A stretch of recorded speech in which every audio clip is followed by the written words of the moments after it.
You are listening to the oneofus.net podcast network.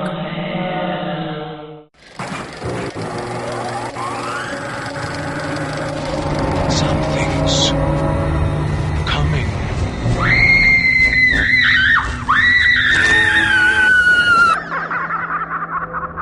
Stand by.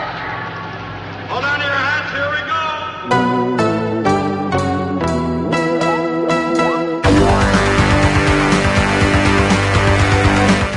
Welcome to the Screamcast, episode 138. I am Sean DeRager, and with me is Brad Henderson. Hey, Sean. What's up, Brad? What's up? BJ is not with us today, but Sarah Jane joins us. Hello. She is Fook This on Twitter. FOOK this. Correct. And you all should be following her. Sarah, welcome to the Screamcast. Thank you for having me. I appreciate it. We tried to do this show last time, and it was this is the third time we're trying to do a Vinegar Syndrome episode. So things seem to be on the up and up, and I just jinxed us right now. It's all going to go down in a ball of flames. I apologize, but if you want to go ahead and let people know about yourself, and I would like to know about your girl gang and whoever wants to follow the hashtag. You guys did a viewing all together last night of Showgirls. What's that hashtag you use? Something pajama party. PJ Pajama Party. Yes. Yes. Massacre, yes. PJ Pajama Party Massacre. Oh, man. You guys have been doing that. I've noticed, I think every weekend. What was the beginnings of that? Oh, Noah. Oh, shit. Noah. Hold on one sec. No Otter Pops just yet, okay? What the fuck is Noah doing up? I don't know. When I'm done, I will let you guys have an Otter Pop right now. You can't. I want an Otter Pop. Okay. No, Otter Pop. Otter Pop. What the fuck is an Otter Pop? You don't like know? Juice thing, like a plastic cylinder thing that you freeze. I'm looking it up. Juice. I don't know what it is, but they are delicious. They are. Oh, yeah. So it's just little like freezer pop things. Yes. Yeah, freeze pops. Yeah. Oh, okay. Duh. That's all you gotta say. None of the fancy shit, name brand bullshit. Well, those of you who don't like kids interrupting podcasts, fuck you. We're going to keep on going. So, Sarah, tell us about the PJ Pajama Party Massacre. It's a lot. That hashtag last night was a lot of fun, especially when you got around to talking about pool sex. Dolphin sex? Yeah. Man, that scene is the most unsexy sex scene in any film ever. Yeah. My girl gang consists of, oh gosh, I have to remember their hashtags. It's too early. No, it's fine. Okay. Anyway, we just got together like a month ago. It's 5 of us women who are all writers, and I don't know, we just bonded and decided to come together and have our girl gang. So then we decided we were going to do watching movies, and then we thought, let's just make a hashtag and, live tweet them. So we've done it, I think, every Saturday for the last month. Yeah. So yeah, it's fun. It's entertaining. It's entertaining to follow along. Even if you're not watching the movie, it's just a lot of fun to follow along. We're pretty naughty. Oh, and there's always a game of Double Dare that follows. And so the girls get together in a room and dare or double dare each other to do things on Twitter. So that's always entertaining. Very nice. And what are the sites that you write for? Like, where does your writing? Where is its home? Talkfilmsociety.com, or on Twitter it's talkfilmsoc. And I have 2 columns, Saturday Afternoon Kaiju, which one just dropped yesterday on Godzilla Final Wars, which was awful. And then my other column is that the Kaiju is every other week, but my weekly column is Overlooked and Underseen, where I focus on a movie that I think needs some more eyes on it, or maybe you want to revisit it, that kind of a thing. Very nice. All right. Brad, before we jump into this, is there anything else we need to have Sarah let us know? No, I'll speak a little bit also on the underseen column. I'm like through a phase right now where I hate everything pretty much everybody's writing because everybody writes about the same fucking thing. I enjoy when people write about movies that are unheard of or not talked about a lot. Not so famous horror films, stuff like that, or just something out of the blue. And so I'm a big fan of Sarah's column, so I suggest you read it if you want to know about, something new, which I think we all need to be talking about instead of Spider-Man and Wonder Woman. So that's all I got. So I guess Sean stepped away for a second because he thought I would ramble a lot longer than so. But thanks for joining us, Sarah. I'm excited to have you on the show. I appreciate you guys having me. Thank you very much. So, just as a starter question, since we're kind of doing this whole women in horror, women appreciation, women loving movies type thing, when was your first entry into exploitation or horror? What really got you into it? Well, when I was about 13, I was babysitting at my neighbor's house, and they were one of the few families that had cable. And Halloween happened to come on. And so, I don't know, it was about midnight. And again, I'm 13, and the kids I was watching were 4 and 5. And so that movie scared the shit out of me. And that's the only horror movie now that still gives me the creeps. So that was it. I was in love and terrified at the same time. Do you felt like Laurie Strode there for the night? I absolutely did, because I had no idea what it was or what I was getting into, but I checked all the windows 4 times. I made sure all the doors were locked. Yeah, it was. And every time it came on when I was babysitting, I still watched it, even though it filled me with dread. Now, did that want to make you go out and discover more stuff, or did you have, a mom, dad, brother, sister that liked it too? My mom, she would let me watch whatever I wanted to watch, or take me to the movies to see whatever I wanted to. But I also kind of looked older than I was because I was really tall. So I was able to get into movies whenever I wanted to. So when Blue Velvet came out, I was way underage, but got in to see that by myself. So that was the movie that got me really loving film. It changed my life. Cool. So you basically did it on your own, which is cool too. Yes, but my mother was. Oh, go ahead. Sorry.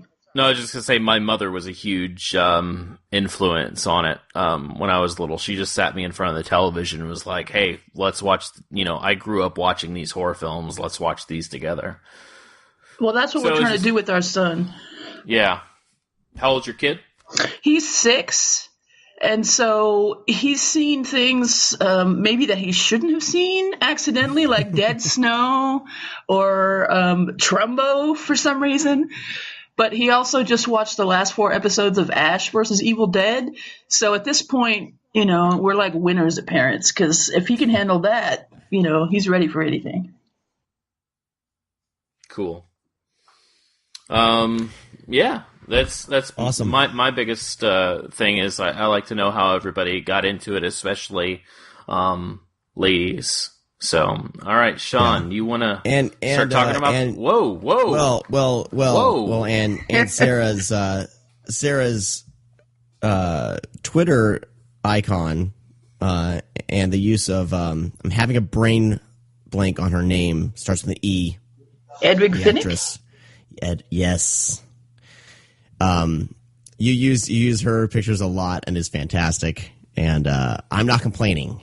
Okay, because she's my queen, and sometimes she's in a lot of movies, and there's a lot of nudity in her movies. So I welcome that very much, and I like to share that with everyone. Yeah, they're definitely not complaining over on this side. So keep doing what you're doing. Thank you. I appreciate that.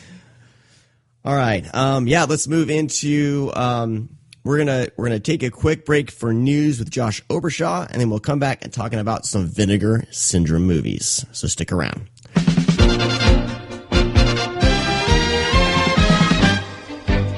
And Josh Obershaw finally joins us after far too long for our news. Josh, what's up, man? Hey, everybody. How's it going, Sean? Good, man. Busy, and more busy, but going well.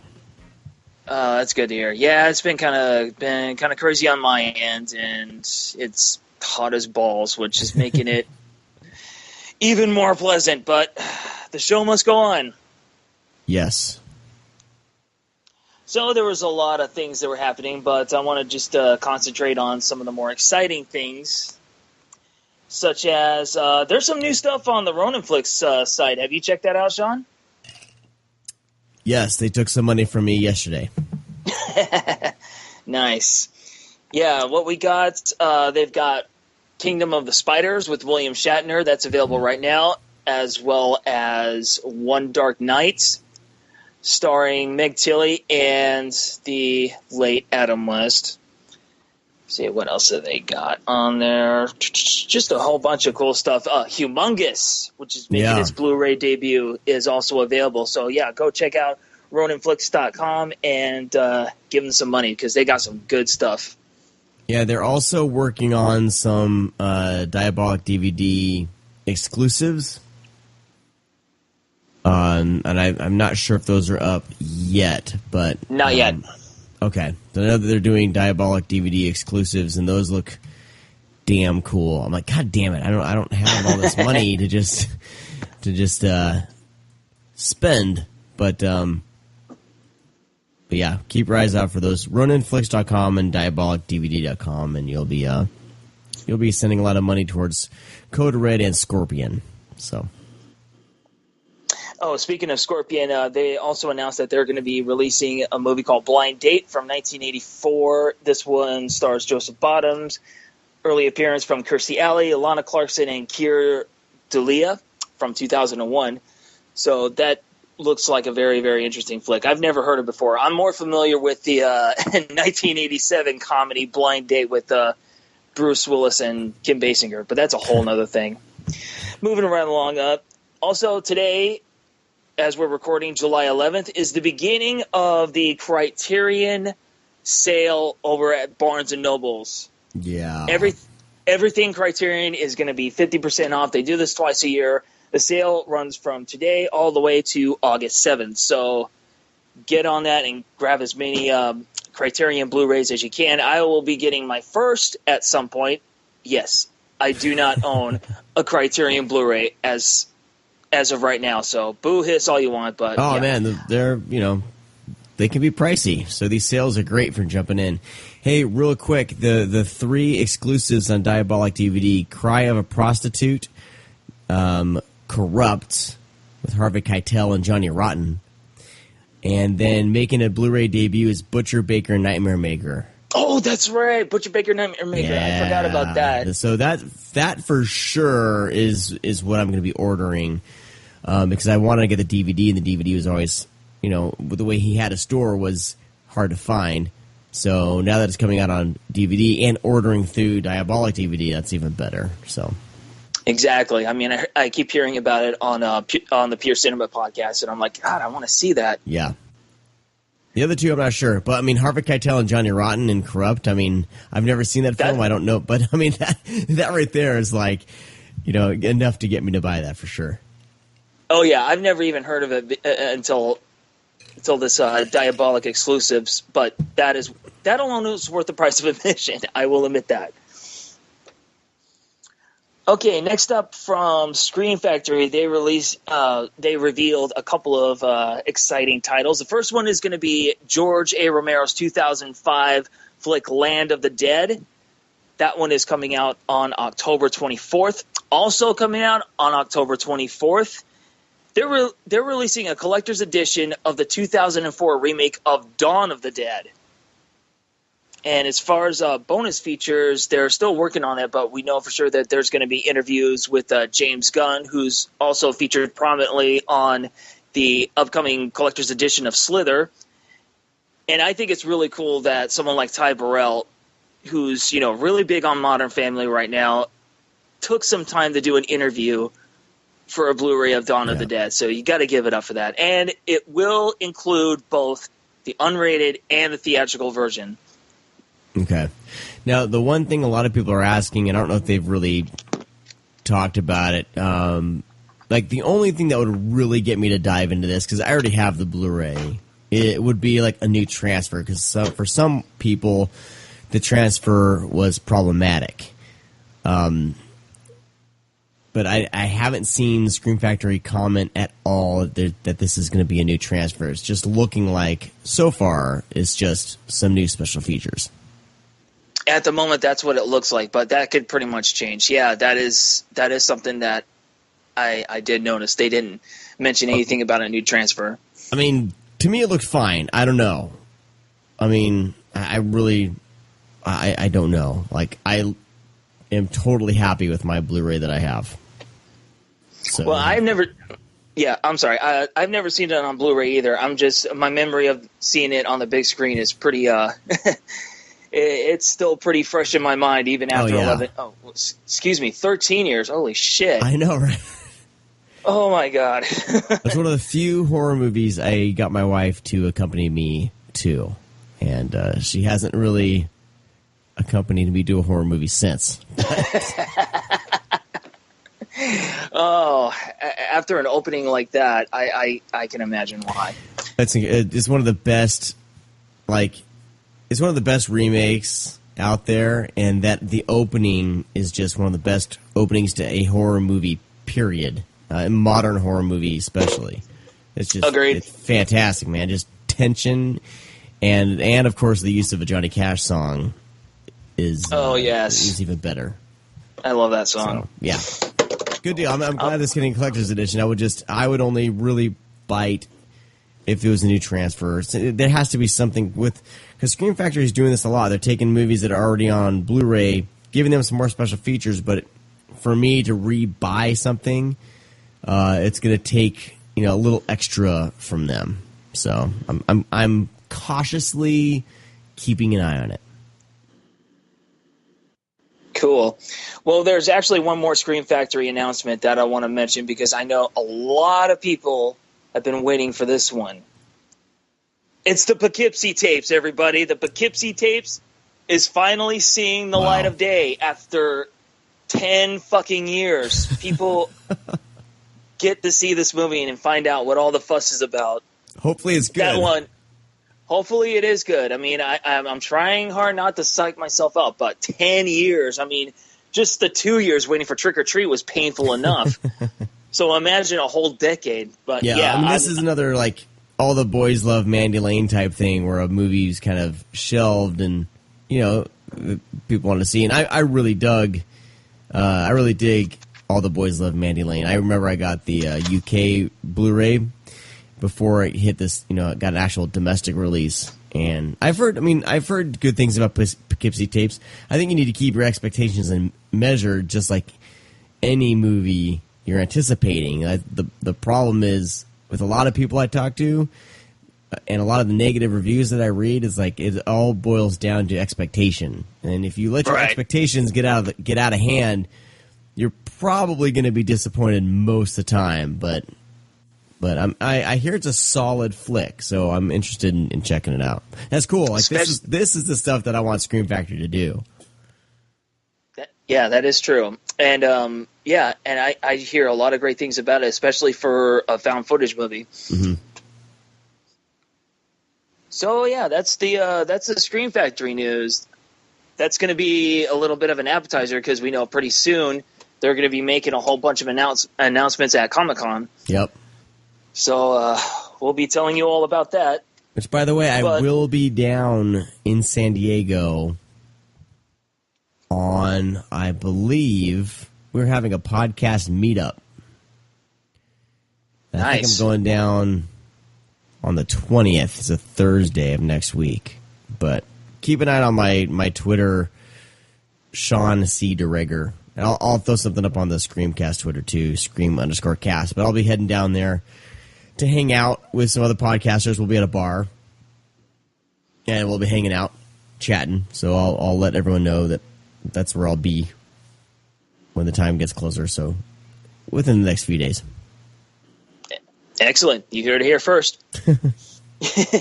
All right, moving on to Severin. I don't know if we mentioned this the last time because it's been a long time, but they're going to be putting out Joe D'Amato's Beyond the Darkness on July 25th. I know that's one that I believe 88 Films has on their roster.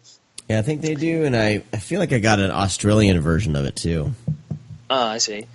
But they've got 2 more Joe D'Amato movies planned for later this year. One is called Emmanuel and the Last Cannibals. And guess what? Anthropophagus is getting a Blu-ray release here in the United States. Yeah. This is one of the big ones on my wish list. This one, and neither have I. I've heard so much about it, and it's one of those really, really notoriously, ugly movies. And I'm like, sold. I got the 88 Films limited edition and had got rumblings that Severin may be releasing it, so I sold my 88 Films because I knew since it was limited that I can sell it basically for what I bought it for. And I've been anxiously, just patiently waiting for the Severin version.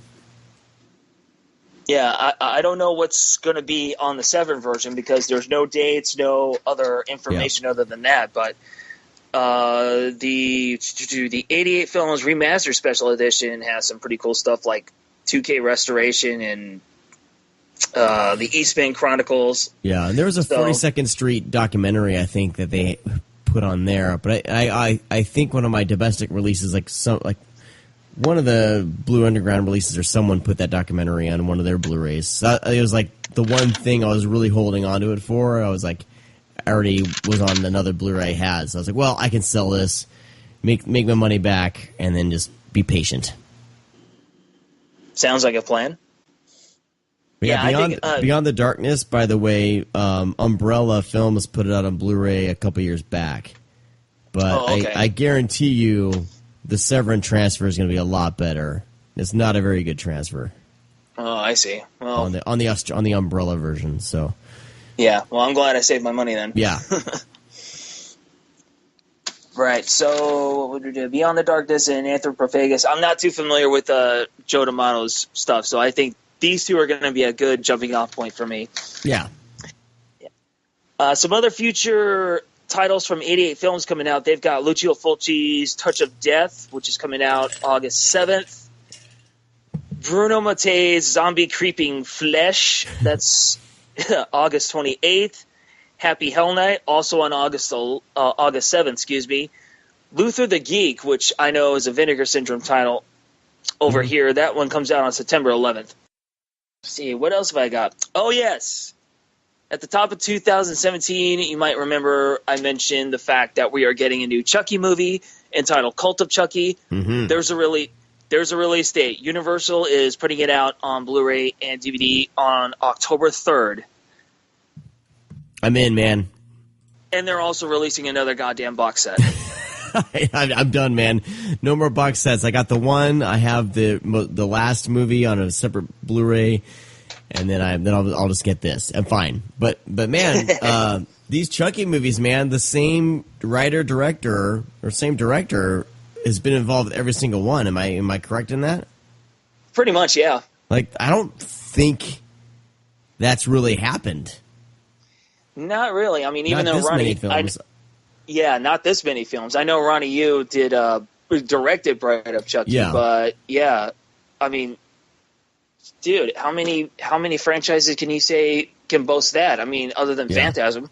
Yeah, and he's not interested in like retconning anything. He's trying to fit all the everything prior has happened. So, like Seed of Chucky and the crazier films, like even these 2 newer films, which they could have easily done like a reboot or something. Like all the crazy shit's happened. It's all part of the world and the story. Man, I'm really pumped for Cult of Chucky. I really can't wait. So am I. That's probably my most anticipated release in October so far. Oh yeah, I'm buying that as soon as it comes out. I mean, there's no questions about that.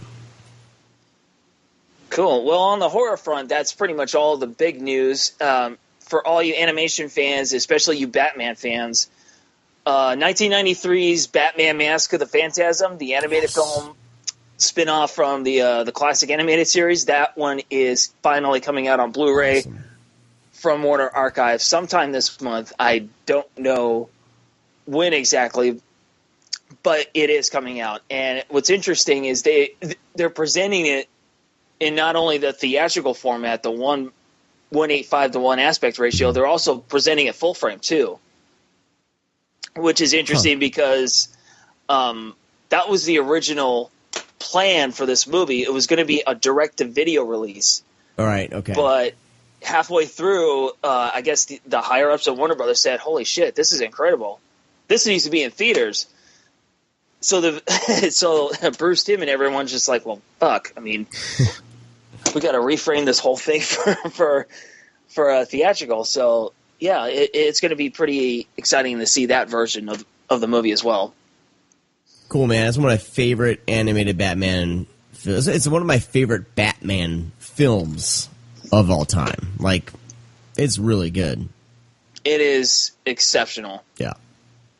So hopefully this means we'll probably get the entire animated series on Blu-ray, but we can dream. And with that, that is all the news that I have. All right. Awesome. Well, there's always plenty of films out there, plenty of Blu-rays for us to empty our pockets for. So thanks, Josh, for the heads up on all that. Oh, it's no problem. It's good to be back. Yeah. And it's good to be talking with everybody. So we'll see you next time. Same bat time, same bat channel. All right, Josh. Thanks. See you later.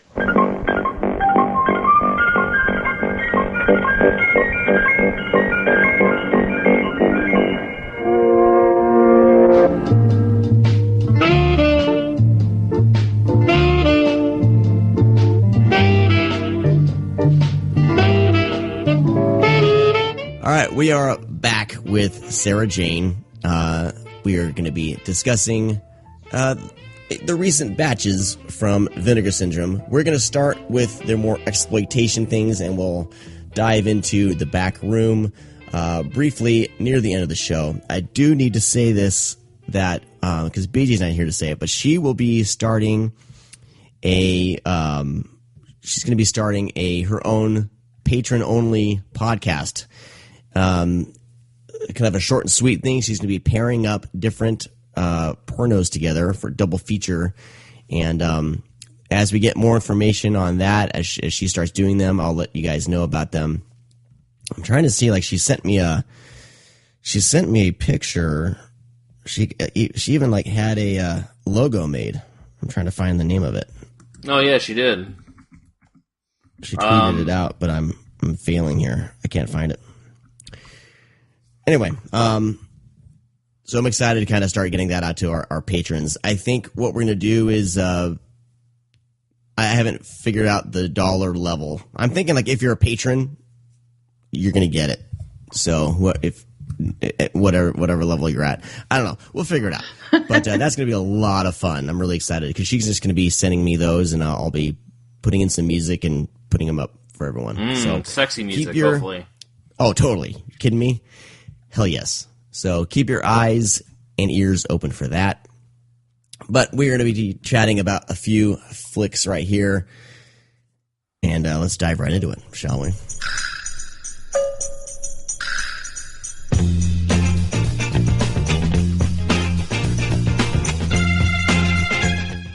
All right, so the first film we will be talking about is 1983's Double Exposure. Oh, shit. He was a photographer. They were his models. Smile. He built illusions.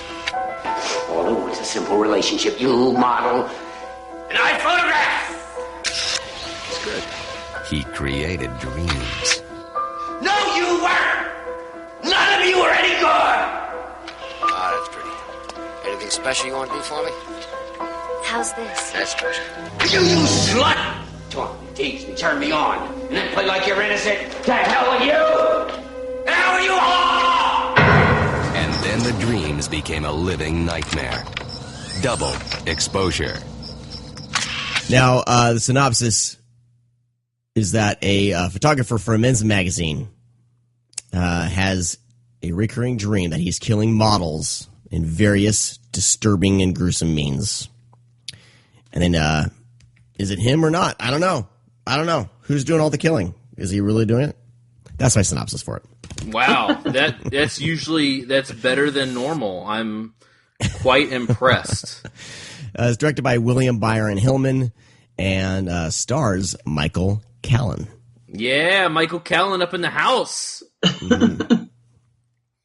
So was this the first time for you, Sarah, seeing this, or is this something that you're familiar with? I am actually, I'm sorry, I'm looking it up. I feel like I've seen it because I see Joanne Pettit's in it, but you guys carry on and I'll let you know. I'm sorry. Pamela Hensley's in it. Who else? Anyway, but I really liked it. I felt like Michael Callan was like, he's almost like a goofy version of George Clooney. Like, I kept getting George Clooney vibe from him. George during Clooney the film. When he's all like hot and sexy. Yeah, when he's waking up goofy, from his like nightmares and stuff. Yeah, hot and sweaty, goofy looking George Clooney. Like, just when he first kind of meets that model who becomes kind of his love interest near the beginning of the film, and he's like very creepy, but he's like trying to be like very charming. You know, it was like someone trying to. So do you a find bad George Clooney charming?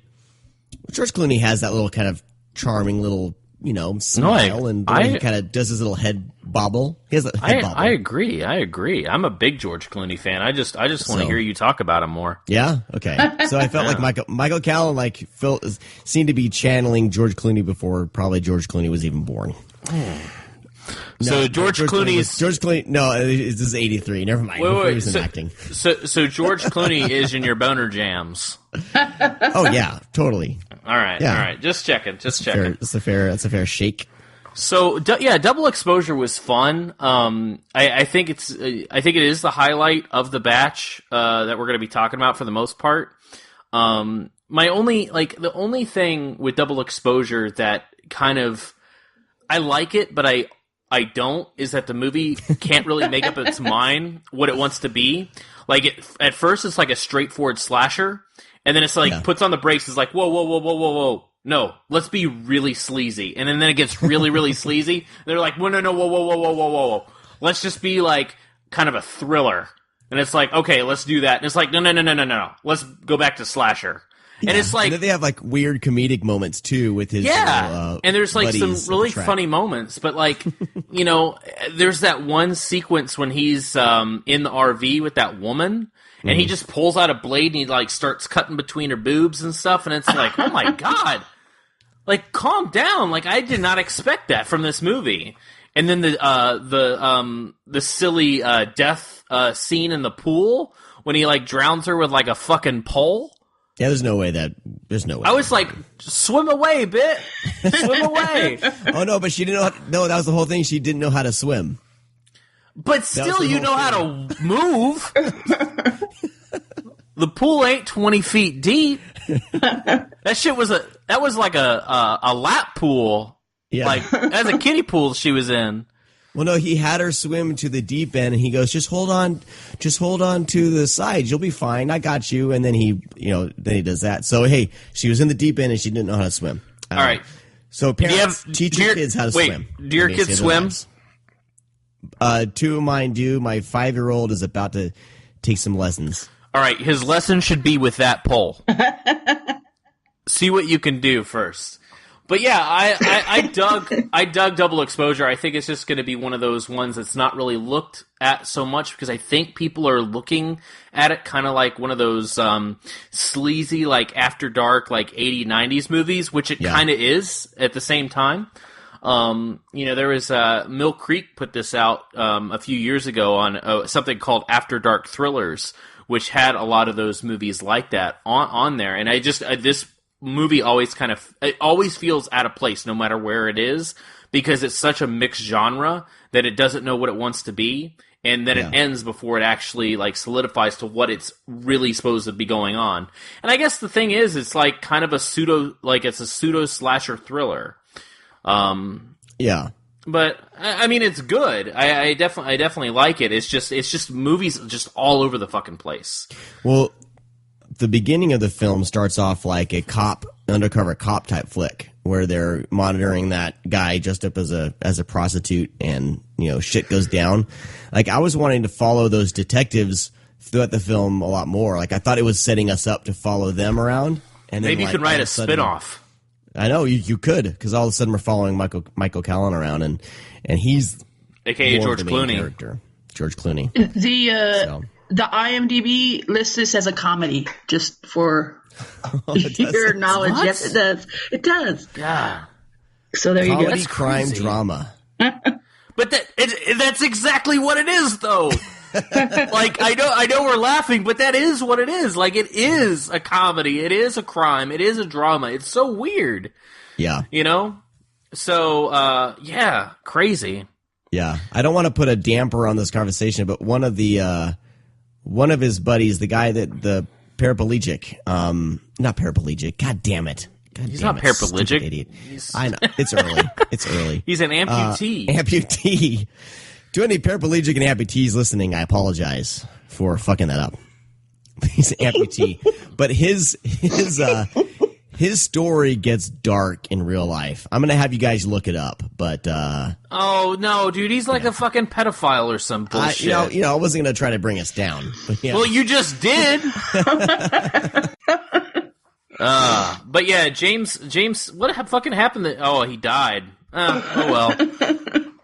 No harm, no foul there if pedophile dies. So, but yeah, I dug it. It's you can get it at vinegarsyndrome.com. You can get it at Grindhouse Video.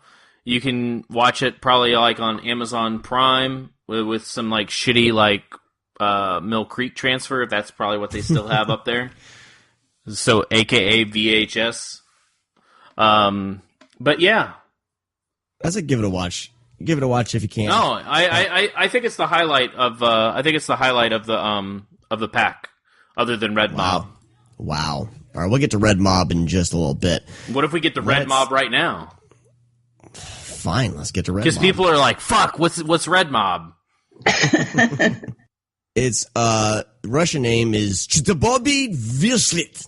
Wow, our Russian listeners are going to be pissed, bro. Bobby Vishlit. If there's a Russian amputee listening to the show, he's going to be really mad. Oh, man. This is 1993. Can you believe it? It felt like a 1983. Whoa. Dad jokes. That's like a dad movie joke. It's directed by Vyslevrod Provkin. All right. Just stop. So, Red Mob was a kind of a discovery for Vinegar Syndrome. Red Mob was never released, as far as we know, in the U.S. On VHS or DVD or Laserdisc. It had a theatrical run in Russia, and had, I guess, a small release on Laserdisc and VHS over in Russia, but that's pretty much it. And this film was unheard of, and Vinegar Syndrome actually has a version that was never ever released to the general public, which is the extended cut of the film. So that's the first time this has ever been shown in HD to the world. So that's a pretty big accomplishment, I would say, for a small company. Yeah. So Red Mob is, I would say, Red Mob, if you took Commando and had him fuck Rambo and maybe like had the KGB like videotape it, that's what Red Mob is. Would you say? I'm adding this to my watch list immediately. Yeah, like the movie's insane. Number one, it's all over. Talk about a movie that's all over the place, just like this. Kind of this description I'm going to give is all over the place. So you really don't know what's happening in Red Mob until maybe maybe an hour and 20 minutes into the movie. The plot's actually revealed. Yeah. Like I've watched this like 4 times this year already, and I've watched it with different people each time.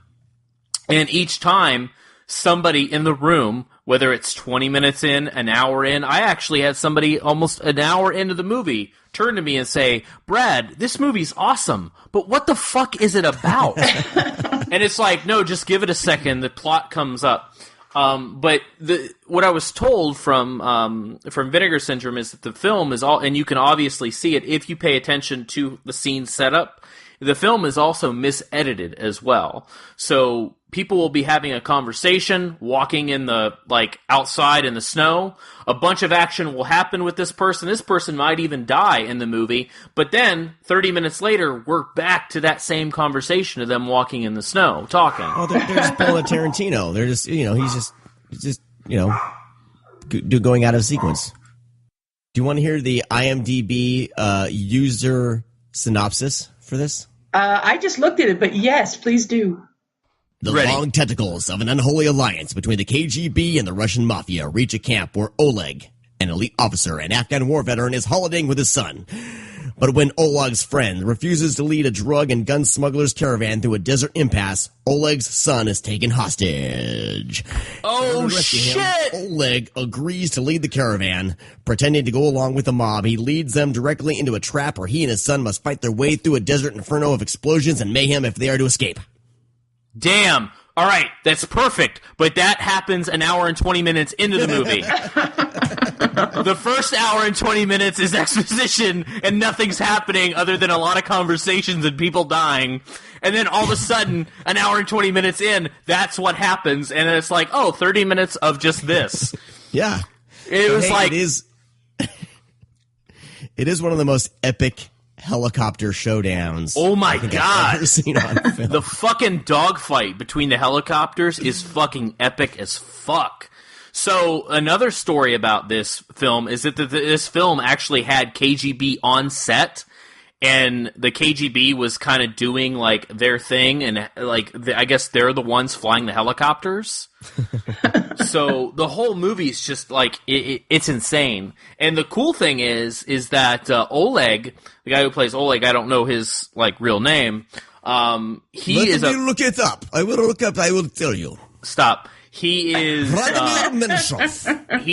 a fairly popular actor in Russian, and then a lot of people would probably recognize him as Geyser from the Night Watch movies. He plays Geyser in Night Watch and Day Watch, which, sadly those films never actually went anywhere as far as the trilogy that was promised. But hey, if you want to watch a Russian movie where there are ghosts, werewolves, shapeshifters, vampires, and that could do crazy things, Night Watch is for you. Oh yeah, the sequel. Yeah, to Night Watch? Yeah, Day Watch. Oh, yeah, Day Watch. I thought you meant to Red Mob, and so I was confused. Oh God, if there's a sequel to Red Mob, give it. Well, technically, there is a sequel to Red Mob. It's in the movie. Because you watch another movie, and then all of a sudden it's like, oh, Oleg's back. So, anyways, sadly, this film sold out almost immediately with Vinegar Syndrome. But I'm hoping that they give like a not deluxe edition. Mm-hmm. They put it back out, maybe double it with something else, or you could find it on Exploitation TV, which I highly suggest you get. Because maybe these movies aren't for everybody. I don't know how much rewatch value that some of these movies have for kind of the general public, but I mean, if you love crazy exploitation action movies, you can watch like the last even 30 minutes of Red Mob and then like, oh my God, this is fucking epic as shit. Well, these films though lend themselves, like especially Red Mob, to if you have you and your friends, if you like the same kind of shit, and a lot of people, or even people who haven't seen these movies, like would make a fun viewing party. You know what I mean? Oh, everyone over, I've watched Red Mob a few times with people, and people have a fucking blast. Yeah. So do some sort of theme big fur hats and vodka. Ooh. Dude, if you would watch Night Watch and Red Mob, how good of a fucking double feature would that be? Because both of those movies are insane. Jesus. Dude, even in the first 5 minutes of Night Watch, when they go inside the house and Bear, Firefly, and Tiger enter the room and they tell Tiger to intervene and Tiger actually turns into a fucking tiger and leaps on the wall, it's like, oh my god, this is the movie that I wanted when I was 7. So... All right, let's move on. Just keep it moving. Next, let's talk about Malibu High. Yes! I'm going to get the highest grades, and studying isn't going to have anything to do with it. Kim wants to graduate from Malibu High with honors. Most kids do it by making grades. Kim does it by making appointments. What are you doing after school? If you're interested, I'll be at High Point. I'm not interested. High Point. I'll be there. She's studying with the best instructors at Malibu High. And if she can't learn enough from 9 to 3... You game for a little game? She takes her teachers on a field trip. Well, that's an offer hard to resist. Then don't. Malibu High. This is a 1979 film that via the cover looks like a 1980s sex comedy. That cover is so deceiving. The poster for it. You think, oh, I'm getting a hot girl, and then you get that girl. And yeah, she's gross. She is. I kind of liked her. I don't really care for the movie, but I wish no. How old is she? Oh, I got her. I'm done talking. She's supposed to be 16. Or no, it's her senior year, so she's probably 18. That doesn't matter. You don't fuck high schoolers. She says she's 18 at one point. She does say that. Yeah. She's a senior. That bit needs to grow up a little bit, go to college, and then maybe I'll say, hey, what's up? All I know is when I was in high school, when I was a senior, one of my classmates flirted with our science teacher, and once she graduated, they were a couple. Yeah. Oh. So it happens. So this is directed by Irvin Berwick. So Sarah, you like this movie? We'll let you take the lead. Go ahead. I did like this movie, but I watch a lot of these kind of movies, and so I can't say it's great and everybody should watch it, but I mean they should. But it's just my kind of movie. So although the lead is gross, and I don't buy her as the hot prostitute. prostitute. A different actress for the poster. Absolutely, that's not her. No, that looks like you're getting a fun movie where people are just having sex on the beach, and instead you get this woman that has really bad posture. That bothered me. It bothered me through the whole thing. It's like, stand up straight, lady. Fuck. Anyway. So it's fantastic. Yeah.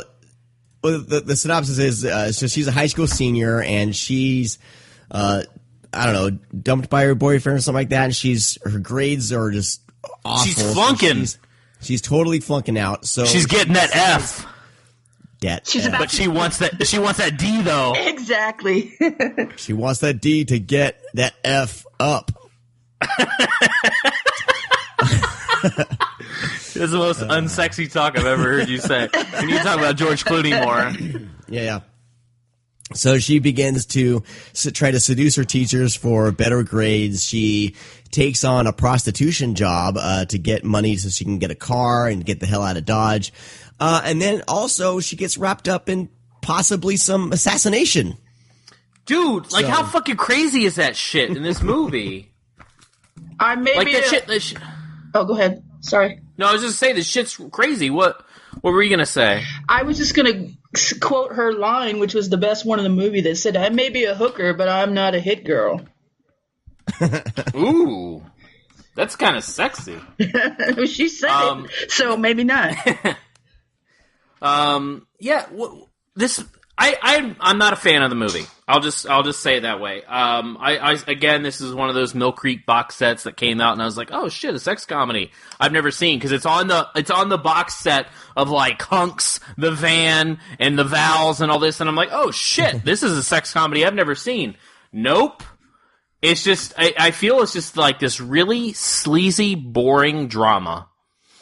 I was not a fan, so I am not going to talk people out of seeing this. So you could take the lead, else Sean, or whatever else you want to talk about. There's one scene like the pimp or whoever she strikes up a relationship with has like the most hair on his chest I think I've ever seen in my life. And there's a scene where she's just like playing with his chest hair, like strands of like rubbing her fingers through his hair. And you know, I got chest hair, but I mean that stuff's like it was a pelt. It's Austin Powers, straight up Austin Powers shit going on. Like what are those things called that shit? I can't think. Not rats. Like, well, I need more information. They're like Octopus. No. It's something. They eat their prey, and then they digest everything. And owls. So owls eat, and then they spit up owls from rats. Oh my god. So they spit up that like ball of fucking bones and fur shit. How did we get on this conversation? I don't Chest know. hair. Yeah, that's what it looks like.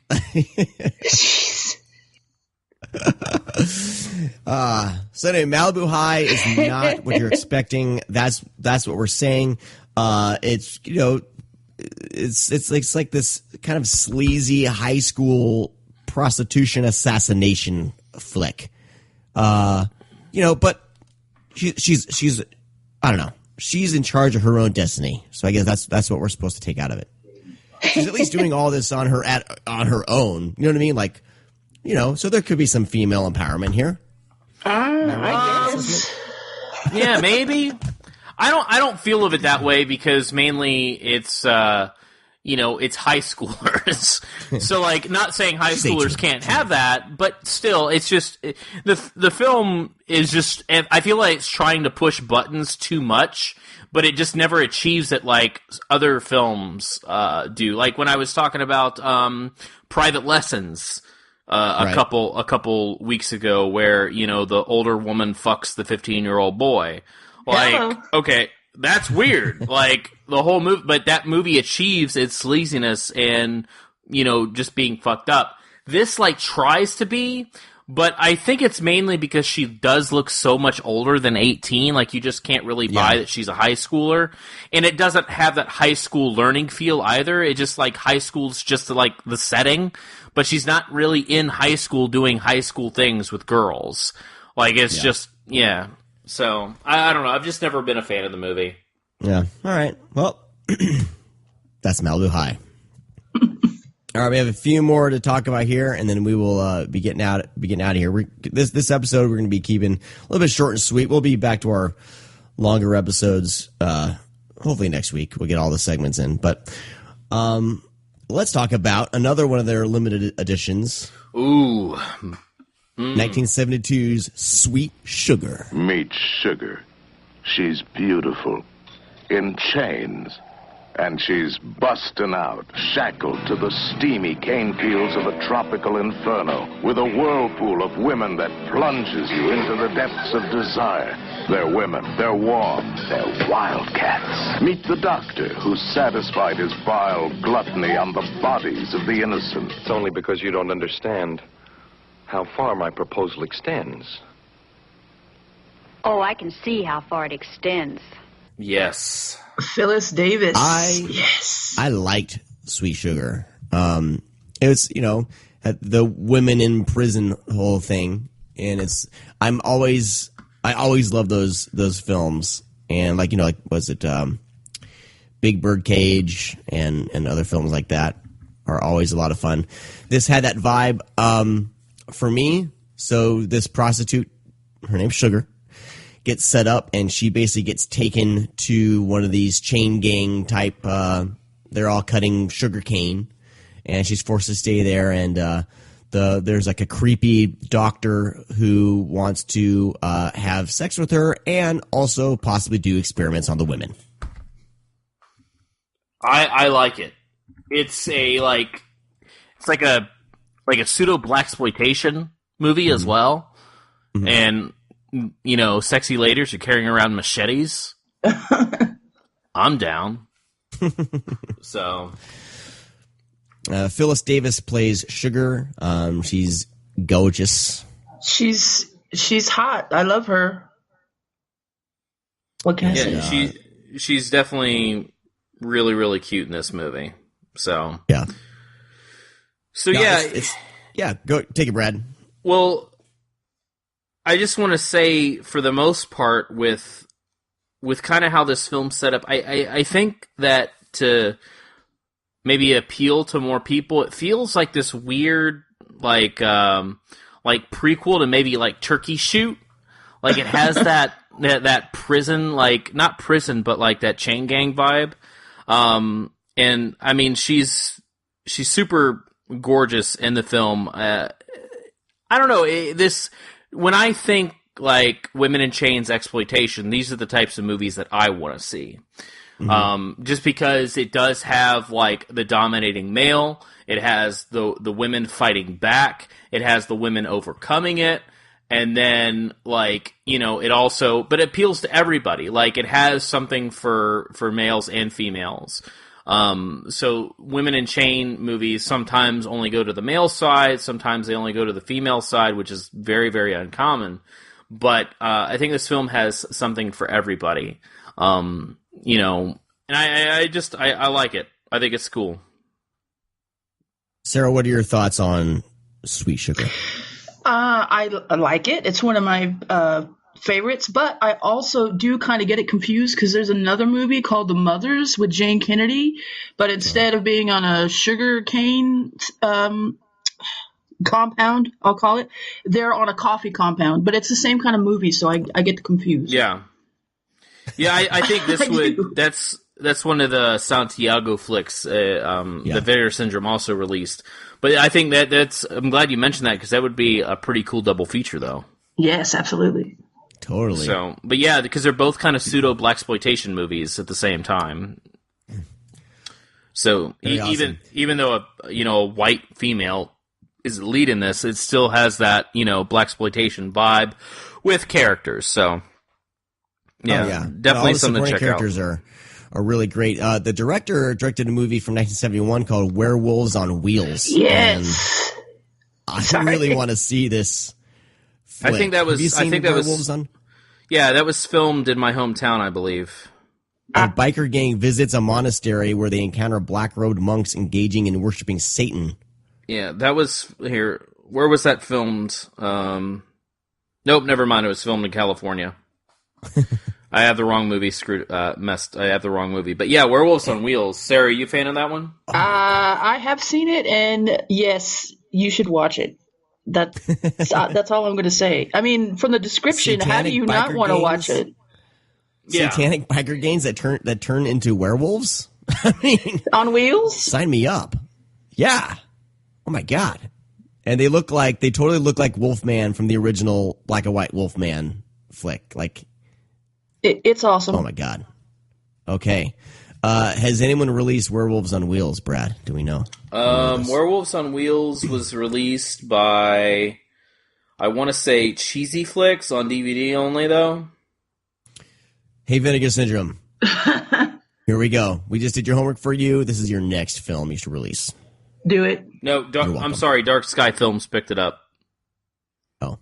So, yeah, Dark Sky Films released it, so that means that we possibly could get a blue with them because they recently transitioned some of their rights. So, okay, awesome. All right, so that's Sweet Sugar. You all should watch Sweet Sugar. I mean, if anything, just for Phyllis Davis. Yes. She's great. All right, you can watch that and like she's in Beyond the Valley of the Dolls. Oh yeah. And I love Beyond the Valley of the Dolls, so yes, everyone should watch that. And she's not even the hottest woman in that movie, if you can believe that. That's Cynthia Myers. Wow. You know, another film this would be fun to be paired up with is I think, going to be a Vinegar Syndrome title that they release as well, but Code Red released it as just a couple months ago. But Terminal Island with Tom Selleck. Ooh. Terminal Island is really good, where it's fuck,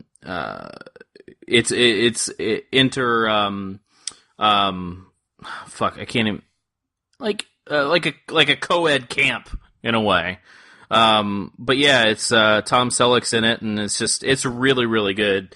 It's directed by Stephanie Rothman, who has done some really good shit, like Beyond Atlantis, The Working Girls.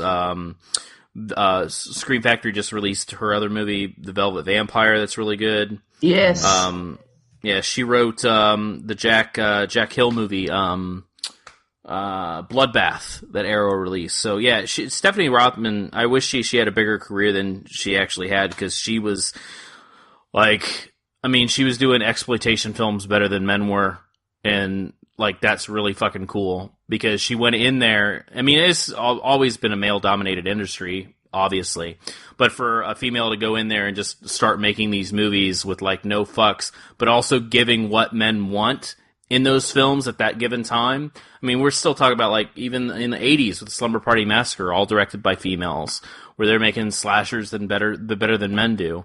But I guess when you get in exploitation films, it's a little bit tougher because of how mean some of these films were.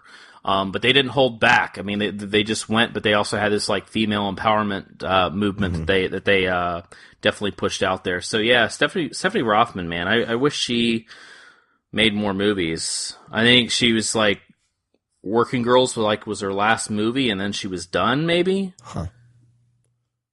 But yeah, Working Girls, definitely something to check out. Yeah, Working Girls, Group Marriage, Terminal Island, they're all on Blu-ray from Code Red, so I would definitely check those out. Very nice. Or, wait for Terminal Island for Vinegar Syndrome, right? Are we doing that? I mean, I hope that they do it as well. I know it's the rights to that film was a little messed up. Until the rights, yeah. Well, I got to say about Vinegar Syndrome, I don't know if I mentioned this before. I have mentioned my disdain for slipcovers, but Vinegar Syndrome does them right. They're sturdy. Jerking up? Yeah. What? Yep. You touching yourself? Are you touching yourself, Sean? Slipcover porn. You might need to get some lube on that. That sounds dry, bruh. Yeah. Ouch. So their slipcovers are super sturdy, and I'm a fan. They're pretty. Good job. They're pretty, and they're pretty. The artwork's very nice. So we got a couple more here, and this other one came with a limited edition slipcover. It is 1980s The Hearse. Jinx. An ancient house. It's haunted. And you're a ghost. A phantom car. It's still roaming the old county road in search of victims. You're not going to get me, you're not! A terrifying confrontation with evil. Trish Van Devere, Joseph Cotton, The Hearse. A classic experience in fright. Rated PG. Awesome. All right, Sarah, you fan of The Hearse? Yes? Question mark? I just don't like Trish Van Devere. She's not I mean, she was married to George C. Scott, I guess, but she's just not lead actress material for me. So, but it does have Joseph Cotton in it, so there's a bonus. All right, here. I think I'll change your mind if you haven't seen this movie. Have you watched Hollywood Vice Squad? Me? Yes, I have. Yeah. You're amazing. All right, cool. That you still don't like her? No, she's just... No, I don't. She's very... she's just bland and milquetoast. I don't know. I mean, I agree with you. I'm a big fan of Hollywood Vice Squad. I mean, I think the cast in that... She's in that, fucking Carrie Fisher It's just Robin Wright is in that movie. But I don't know. I think that movie's excellent. Why don't we talk about that instead? Hollywood Vice. Well, yeah, the Hearse, like, it felt very much like trying to be like Hammer horror type, more. It tries to be too fancy. It tries to be too fancy. Like it's trying to do something that it's not. If they would just kind of do more of a haunted hearse type straightforward movie, it would have worked. Instead, they're trying to do all this like I don't know, like kind of dreamy like sequences, and I don't know, it just takes away from the film. There's not a lot of horror, I think, is what it is. Yeah, and I think that's kind of the misleading thing about it. So you'd rather have it like The Car instead of whatever this is. Yeah. That's what I was thinking. I was like, it's going to be like a haunted hearse kind of, where there is a hearse, but I don't think it should have been called The Hearse. Really? It should have been called The Hearse-mobile. Huh? No? The Hearse and the Haunted House. I don't know. But I don't know. It's just it just feels a little too bland. It looks good. Vinegar Syndrome did some great work, but I don't know. It's not very engaging. I think is what my issue with it. It's just really bland and just there. I don't really get excited about it. I've seen it a few times. I grew up on the Hearse. A good pairing with this is, I would say, the Ambulance and the Hearse, because they both have similar tones, similar feels. I think the Ambulance is a better movie. But yeah, watch the Hearse, watch the Ambulance. That would be a good double feature. I think you just have to be in the mood and know what to expect from the Hearse to maybe enjoy it. Because I think going in blind on the Hearse might be a little disappointing. It's very like European Gothic. It's the Malibu High of haunted car movies. Yeah. Well, where it's like, the car, Christine, the ambulance. Nope. Yeah. That's not what it is. So yeah, there's a lot of atmosphere. That was the word I was searching for earlier. Like, there's a lot of atmosphere in it. This woman, she's recently divorced. She moves outside San Francisco to more of the country. It's fun seeing, like, I loved seeing the San Francisco stuff early on in the film, like the Bay and everything was really filmed really great. But she moves to this weird house that she has some connection to, I think, by her aunt. And, of course the townspeople are weird. Something's going on. They don't want her there. And then it gets going from there. But yeah, it never really ramps into anything really terrifying, or I feel like there's not enough payoff with the film with the setup. So for me, it was okay. The atmosphere is pretty great.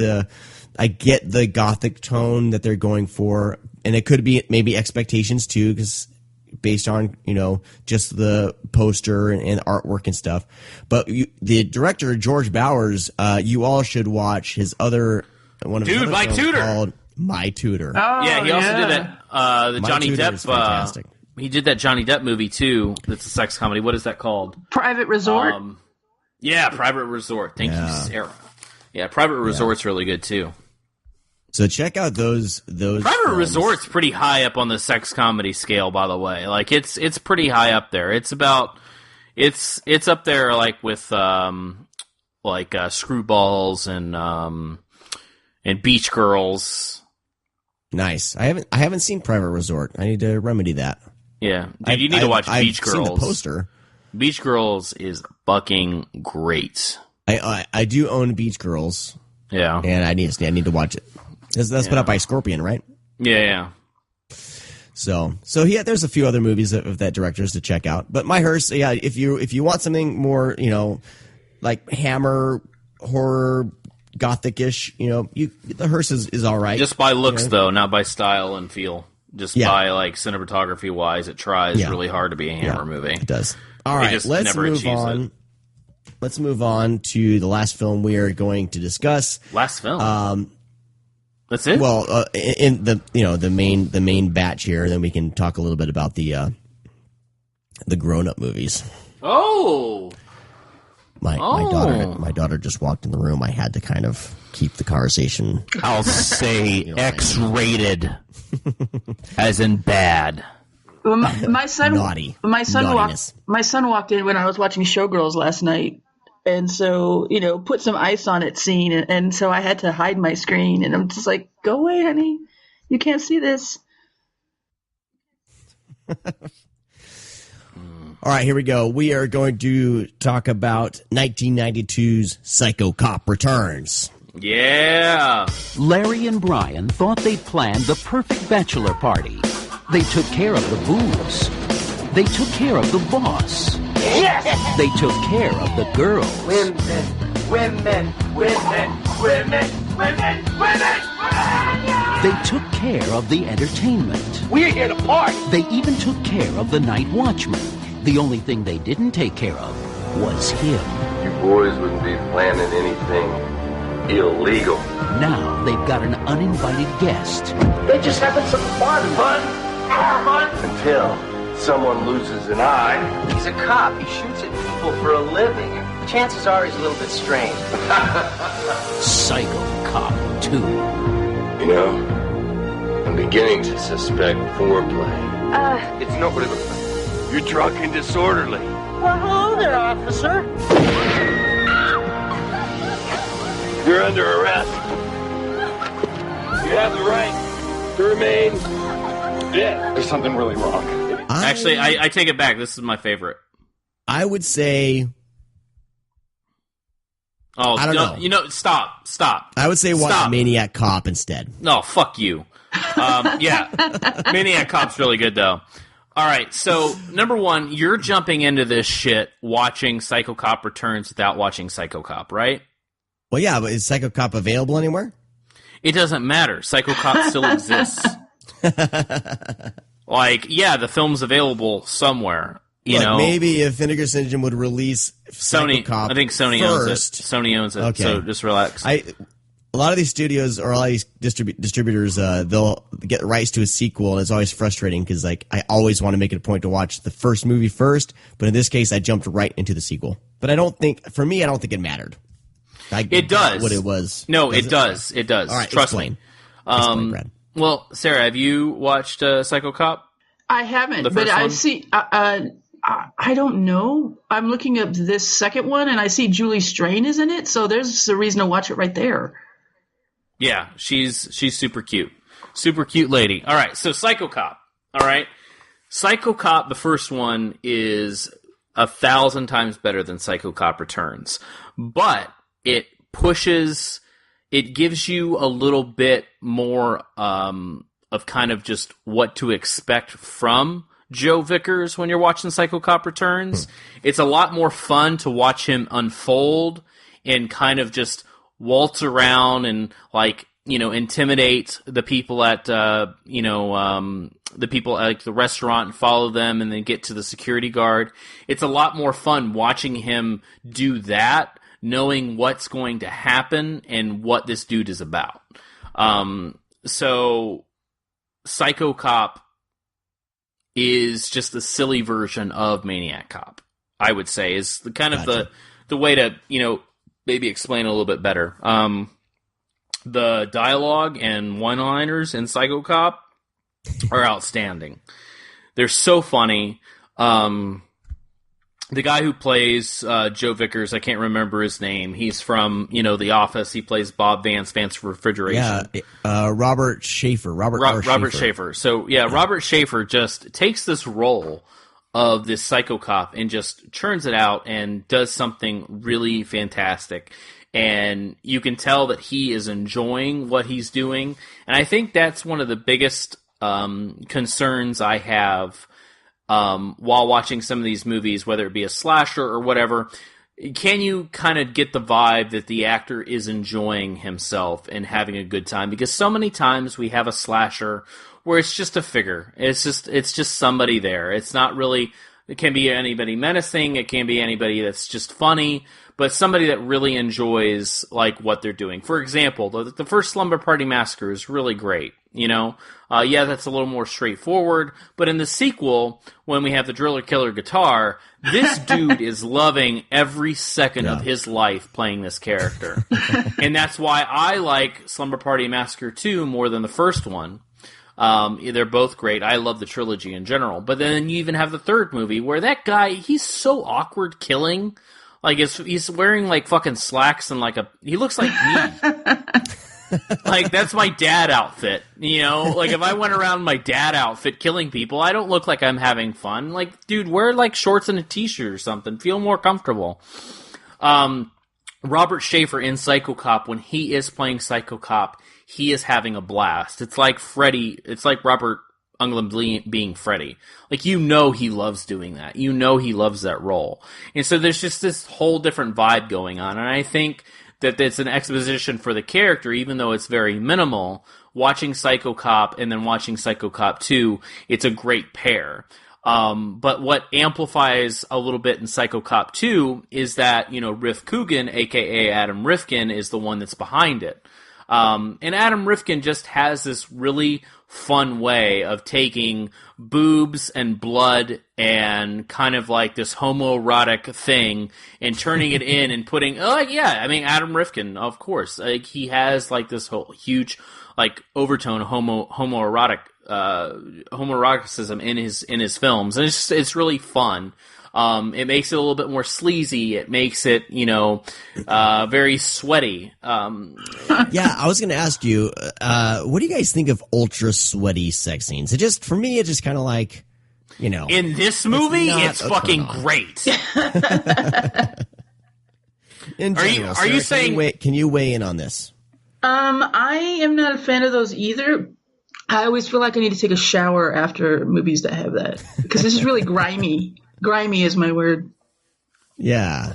Oh, we're talking about in the movies, or you're talking about real life?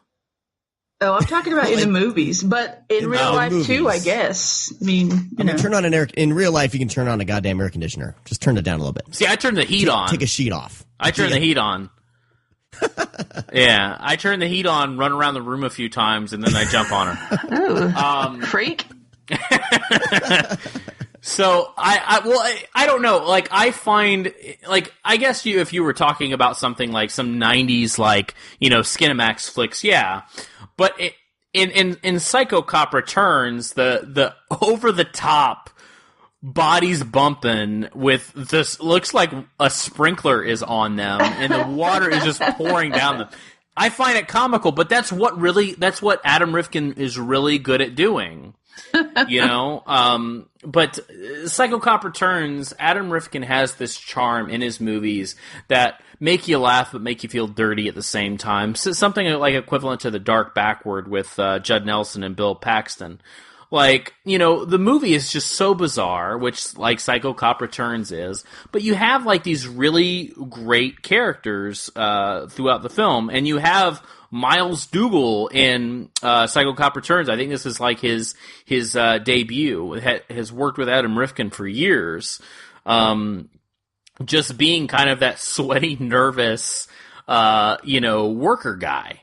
And I don't know. I kind of like the themes, the tones, the aesthetic that Adam Rifkin provides. I think maybe that's... Now, I think if anybody else directed Psycho Cop Returns, I probably wouldn't be as on board with it. But being it's Adam Rifkin, he brings a certain aesthetic to his films that make it really enjoyable. And I think a lot of people... I think it gets mixed in with the kind of the gross stuff, like maybe that you suggested. But like with something like The Dark Backward and like Detroit Rock City, watching kind of him make the documentary of Giuseppe Makes a Movie with Giuseppe Andrews, like he has this way of showing kind of a dirtier, darker, sweatier side to cinema, and that's why I really, really, really, really like Adam Rifkin. So. But anyways, I like Psycho Cop Returns, but watch Psycho Cop first, and I think you'll, and then watch Psycho Cop Returns. I think you'll have a different different aspect. It'll have a different aspect with you. You'll look at it differently. Anyway, so that was Psycho Cop Returns. They do have a few new movies, a new package out yet that we haven't got to. We'll be getting to that probably within the next few weeks here. We get to talk about Nurse Sherry. Oh. Well, yeah, we'll be talking about Nurse Sherry next time. I haven't watched it yet. I'm pretty excited to watch it.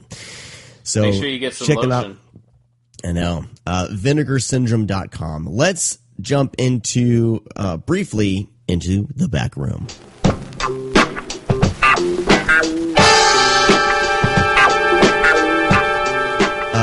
So the titles that they have, they released, there's That's Outrageous, Hot Flashes, double feature of Ladies' Night / Her Wicked Ways, and a double feature of Pussycat Ranch and Here Comes the Bride. So you said pussy.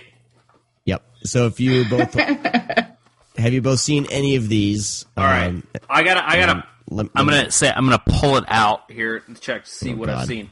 All right. So Hot Flashes. Let's see what this was. Oh, Hot Flashes was entertaining because it's nothing but fucking. Not butt fucking, but butt fucking.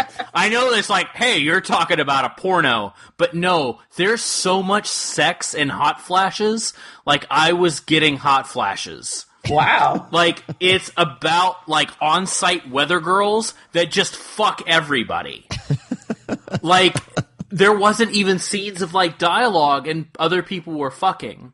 Like some dude, they're just like, hey, how's it going in San Francisco? And he's like, oh, it's okay. Then she just gets down and starts blowing him. And I'm like, there's absolutely no story in Hot Flashes whatsoever. But you're complaining about that? Well, here's the thing about myself and older pornography is that I do enjoy, one of my favorite all-time porno films is Hot and Saucy Pizza Girls. Number one, because Desiree Cousteau's in it, and she is absolutely phenomenal. But it also is, if you take out the sex scenes in Hot and Saucy Pizza Girls, you still have a movie. And that's where I look at it, is that's my double enjoyment out of those films. Now, like something with That's Outrageous. That's Outrageous has some really, like, this was one of the very first pornos that I watched from Vinegar Syndrome where I was like, I might need to take a little break because I need to go to my back room.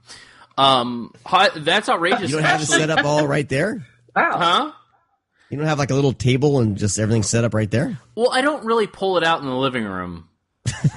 So, no, I don't. I watch it in the living room, but I really don't pull it out in the living room. So, That's Outrageous is really great. Jamie Gillis is in it. Joey Silvera. Both of these guys have always been hilarious. Rest in peace.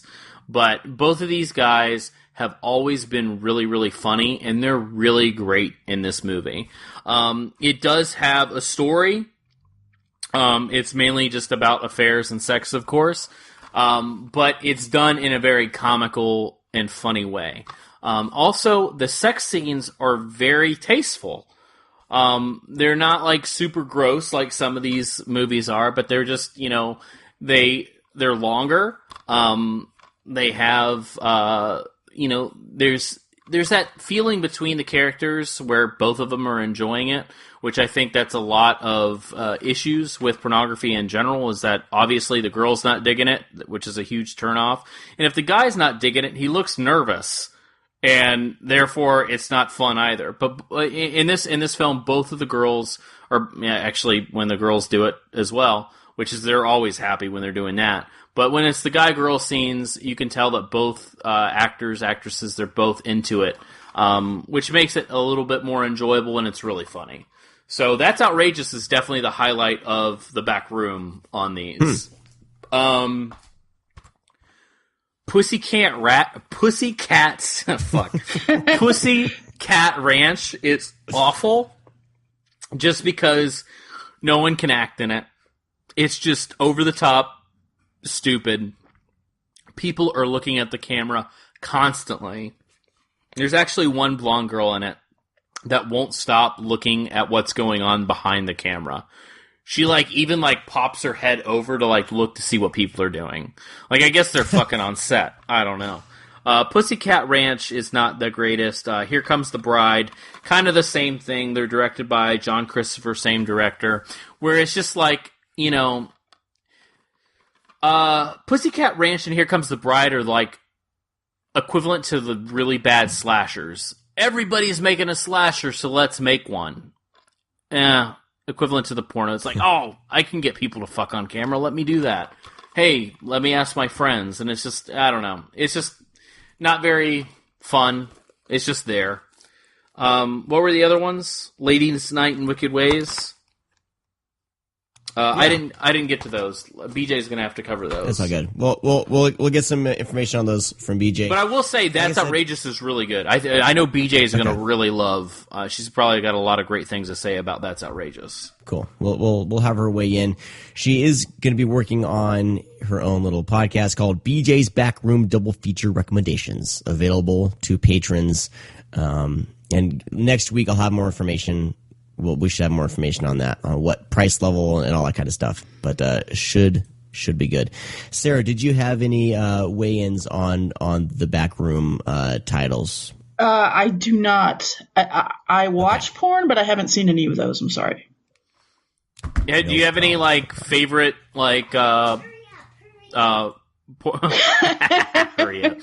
Do you have any like favorite like porno films like from Vinegar Syndrome or anything that exists out there in the world? I am really bad with titles. I'm sorry. No, it's okay. I was just curious. So yeah. What's some of your like your favorite films, and like as far as kind of like what we've been talking about today, like exploitation and stuff like that? Anything that really stands out that you really love? That's kind of sexy, like Malibu High, that kind of stuff, or just exploitation in general?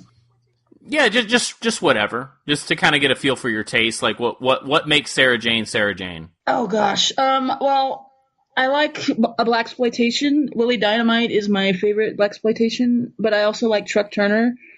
I like Jack Hill movies. Switchblade Sisters. I think he did that one. Yeah. God, it's so early in the morning. No, it's good. That's good though. I mean, I think we definitely, because from just reading what you've written, and I mean, I guess I haven't interacted with it that long, but from what I can tell, like you definitely know your shit, and you're really into like some really obscure stuff, which I think everybody lacks with these days. I don't think people really dive into. You're not afraid to get weird. No, and a lot of, and that's not from like a woman perspective. That's from an everybody perspective. I think people are afraid to get too weird these days, and it really bugs me. Well, first of all, I have to thank my husband, because I didn't really watch a lot of exploitation until I met him, and so he introduced me to the whole genre. We watched a lot of Something Weird videos, and this was back in the early 2000s, so some of that stuff was still really obscure, but so he got me into that. But also, we use Bleeding Skull, their book, as a guide. We have a challenge going on where we're watching every single movie in the book, and there's over 200. I think we're only at 83, and so far it's a 3-year project because we just watch so many movies. But yeah, that's mostly shot on video stuff, so if you want to get really weird and that's on my alley, then that's what you're looking for. Yeah, awesome. All right. Well, your writing, like you said, is over at talkfilmsociety.com. Yes, sir. I also have a letterbox page. I'm sorry. It's letterbox.com/fookthis. Nice. And that, of course, same handle for Twitter, FOOK this. That's me. Follow Sarah. A lot of fun. A lot of fun times. Try to be. I'm naughty. Talk about a lot of cock. Yeah. There you go. Well, I think that's going to do it for this week's show. Sarah, thank you for joining us today and hanging out and talking some flicks. I need to give some shout outs to our sponsors. Vinegar Syndrome, of course. I want to thank them for sending titles our way so we can talk about them. Coffee Shop of Horrors, if you want a 10% discount on your coffee order, go to coffeeshopofhorrors.com and use the coupon code Screamcast. A lot of their coffee is really good. They're a favorite of mine. So check them out. They have like so many crazy flavors. I always stick to like kind of the vanillas, hazelnuts, stuff like that. But they do have a new peanut butter cup flavor called Game Over. They should check out. All right. And their waffles and syrup Stranger Brew is divine. So I haven't had that one yet. Please check them out. And Grindhouse Video. Also, grindhousevideo.com. Buy everything. Check them first, please. We just had a giveaway for our $5 and up patrons. We had a couple winners there, and let's see, who were the winners? T-Bone Tony Hartman. T-Bone Tony Hartman. Oh shit! And who was our other one? I don't know. I don't remember. No, I got it. But T-Bone Tony Hartman, dude. Like, how is that much of a blaxploitation like flick? T-Bone Tony Hartman. Well, congratulations to T-Bone Tony Starring Hartman, Jim Brown, Jacob Peaker, Fred Williamson, being our first winners. If you're a Jim $5 Kelly. patron, you'll be entered into a drawing each month for Tony King from Grindhouse Video. Also, music by Wolfman of Mars. They have some new T-shirts and shit up over at their Bandcamp, wolfmanofmars.bandcamp.com. And Kevin Spencer is responsible for our logo. He's keeping the website inkspatters.com, but he is switching some stuff around. He's about to dive into a lot more art, so he's going to have a lot more cool stuff coming out as well. So, of course, all Grindhouse Video. Social media links are over at the cheaper than Amazon. And of course, if you love what we do, if you want to support the show, grindhousevideo.com. Please become a patron over at patreon.com/scream_cast. We have a few levels, $5 levels. Of course, you enter into the drawing each month for free shit. You can help drive the conversation for our late night bonus episode. $2 patrons and up, you can hear the late night episode. And then I'm trying to work out for BJ's show. I may make that available to all patrons, $1 and up. So we're going to sort out all the specifics, but please, if you like what we do, we want to thank all of you guys for supporting us via Patreon. And we do have a couple new patrons, I think. Dustin Mills, thank you so much for becoming a patron. Dustin Mills, the fucking director? Dustin Wade Mills. I don't know. Dustin, that's the fucking director. Dustin, thank you. Yeah, that's fucking director of like Apple Cart and shit. What? Tony Harmon's a new patron. Josh Jones is a new patron. So thank you guys for supporting the podcast that way. We really appreciate it. All right. That's going to do it for this week's show, everybody. Any last words, Sarah? No, just thank you for having me on. I appreciate it. Of course. A lot more guests will be coming your way through future shows. So thank all of you for listening. We will talk to you next time. Bye-bye. Bye, George Clooney. Bye. Oh, don't tell me you're leaving. The party's just begun.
oneofus.net has been your one-stop shop for all things geek for years. But there's a side to them many of you have never heard.